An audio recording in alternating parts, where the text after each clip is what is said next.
I'm recording on my Samsung Galaxy S4 and here for Samsung Galaxy S5, and I don't know if because of the updates, if the S5 was always slower than the S4, but goddamn this thing is slow, so I'm gonna do the screwdriver impact test. Let's see what happens if I drop a screwdriver just straight onto it, you know.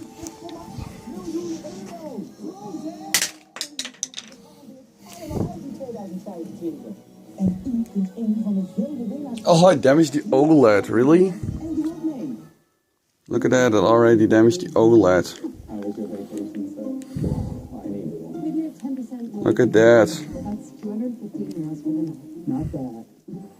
The OLED is already completely cracked. Damn, bruh. It was that easy, like the screen itself was not even cracked. Just the OLED itself that got damaged.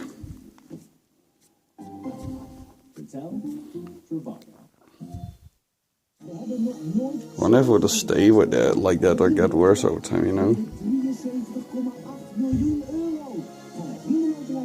Like damn, bruh. Didn't expect it to crack that quickly, but okay.